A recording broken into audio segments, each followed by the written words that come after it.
When last we left the story of Elijah Dickin, the 23-year-old self-described grandpa-trained armed citizen who made the incredible video game shots 50 yards across the mall to stop a mass shooting in progress, the official way to dismiss that story was that it's rare. Oh, sure, Dickin is a hero, and oh, sure, potentially dozens of people would be dead without his actions, but defending yourself and others in this way is just so statistically rare that really you should choose defenselessness instead. You should go hide in the corner and suck on your thumb and wait for the police to come save you, hopefully on a timeline that's something quicker than Uvalde, but you'll have to wait and see. But the thing is, if you're in that situation, it doesn't matter how statistically rare that sort of scenario is or how statistically low your probability of success is. I'd rather have a low chance at defending myself than no chance at defending myself. After all, we don't tell the lottery winner, actually, your chances of winning were very, very low. And if we did, I don't think he'd care. And even more importantly, it's not actually rare. It happens every single day in this country. It just doesn't get the same press. Unsurprising, since the people who would prefer your rights be undefended hesitate to show you examples of them being successfully defended. And I always appreciate a good story about the preservation of your rights, but even more so when it's just so damn wholesome. And Dickin's story certainly was, protecting his girlfriend and others with lessons learned from Grandpa. And perhaps this latest story in California is Grandpa's turn himself, if only in spirit or metaphorically. At least it's as wholesome as a late-night shootout at a liquor store possibly could be, but it's fair to say it exceeds expectations. 80-year-old Craig Cope owns and operates Norco Market and Liquor in Norco, California. And just before 3 a.m. on Sunday, he gave a criminal attempting to burglarize his store something to cope with, or rather, something to cope without. His arm, after an apparent complementary amputation, it was a literal disarming. A van of 4 attackers parked outside his store. One entered, pointing an AR-15 at him. Cope responded by reaching behind the counter for a shotgun and delivering a buckshot surprise. The attacker then fled the store, telling his getaway crew, "He shot my arm off," before they sped away. That guy entered the store with a rifle pointed and still lost the draw to an 80-year-old man. I don't say that to insult the shop owner. That's a hell of a performance by him.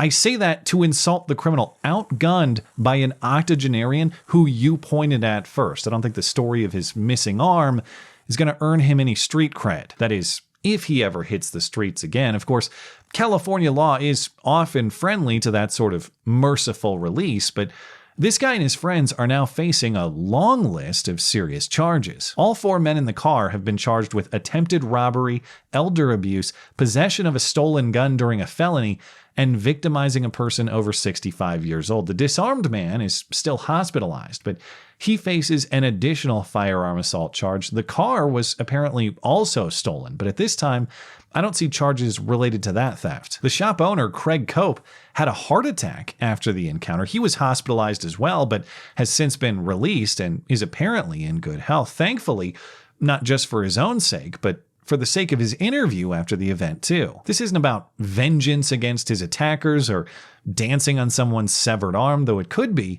This is just about a wholesome but realistic understanding that evil exists, and if you're confronted by it, it's best to be prepared for that confrontation, not helpless. We need more people to stand up, but more than that, probably get on the wrong side of some people here, but the politicians, there's people out there that are not the best of people.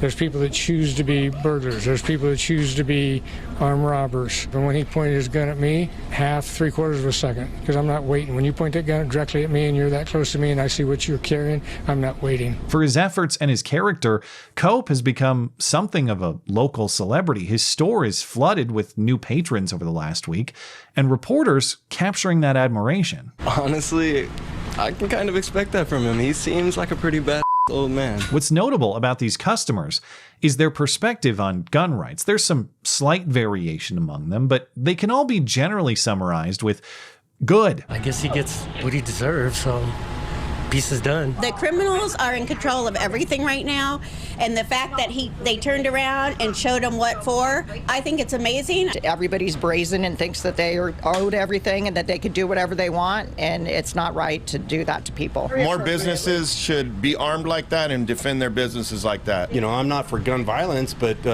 he wasn't the one doing the violence. The people that came in were the ones doing the violence. And that's what we need to understand in our society. When people are doing violence against us, we have the right to protect ourselves. I notice nobody in this news piece has the response, well, considering how rare this sort of event is and how low his probability of success was, it would have been better for this old man to be completely helpless behind the counter instead. Even if you do think that calling the police is the better option, as Cope says, when this moment confronts you, the police don't have a teleporter. For at least a few minutes, it's gonna be just you staring down a criminal barrel. It wouldn't have done any good to call the local sheriffs. They can't get here that quick. There wasn't much time to think about it. It was just the guy pointed the gun directly at me.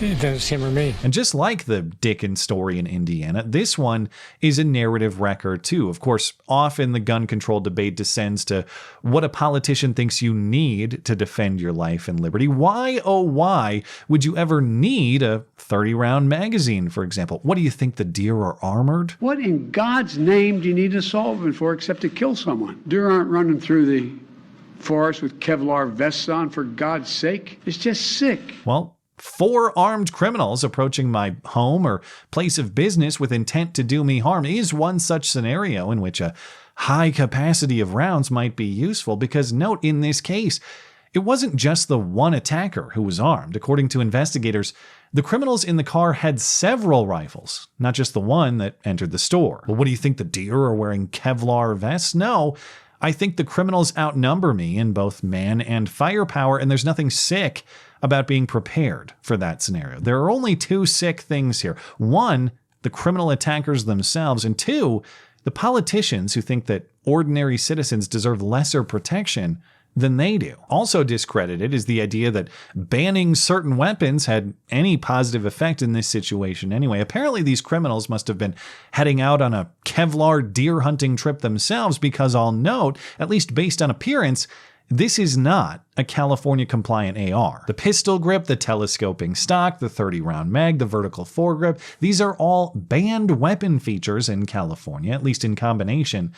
Though perhaps these criminals did what California law commands and registered the weapon with the state before the deadline. I'm sure they did, but regardless, if you're going to do an armed robbery in California, generally you have to do it with more common sense, stupid looking plastic. Unless, of course, you're a criminal with the sole intent of victimizing the law abiding. For you, go ahead and have at that shopkeep right after you're done with the Kevlar deer. Oh, but we don't actually want to disarm good people, the anti-gunners often say. We only want to make sure that they're properly qualified for firearms ownership. Well, one, only the ownership of certain firearms based on nothing more than your arbitrary fear of certain guns. 2, as though these criminals will sign up for this qualification anyway. But 3, most importantly, as though the state's view of qualification is a valid precondition for your rights or a necessary clearance to exercise them effectively. Because just like Elijah Dickens, Craig Cope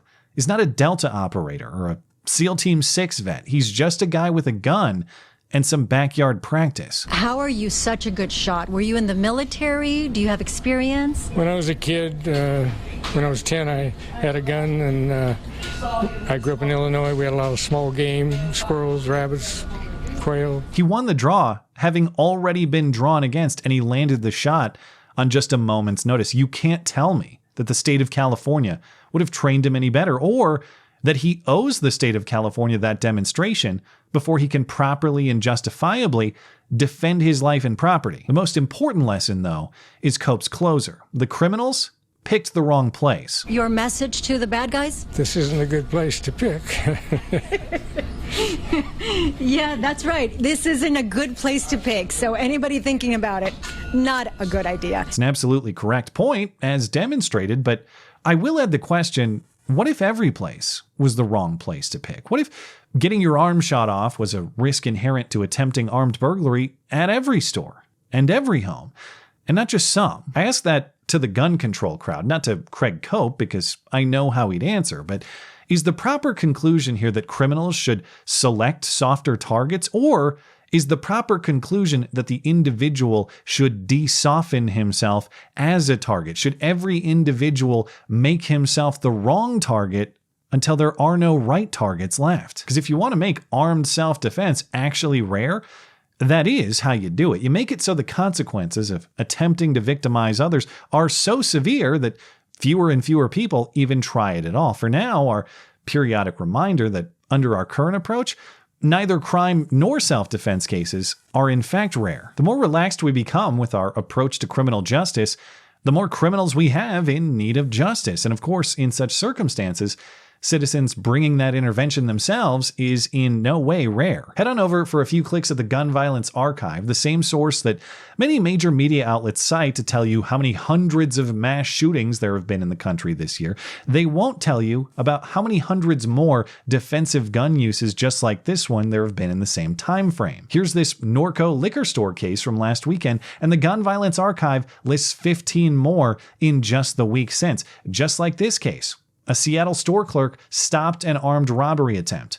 A Kentucky man stopped a home invasion. A Tennessee man stopped an attempted armed apartment robber. That's just a sampling of the last week of armed self-defense cases that major media don't much talk about. The only thing that makes these cases rare is the fact that they're rarely discussed. Statistically, they are not. And so, given the frequency of such scenarios, we all have a choice to make. We can be the based grandpa who knows exactly how to handle the youth of today, or we can be the reporter who acknowledges she'd likely be splattered all over the wall instead. Frankly, if it had been me, I'd probably be dead. I wouldn't know what to do. I'd freeze, but you knew. And granted, being armed doesn't make you invincible, but it does mean that you have a chance. And as Cope proved with a long-odds shotgun draw against a pointed AR, often a chance is all you need. And a chance is certainly better than none. Besides, if we're talking unlikely chances, there is no chance less likely to succeed than counting on Joe Biden or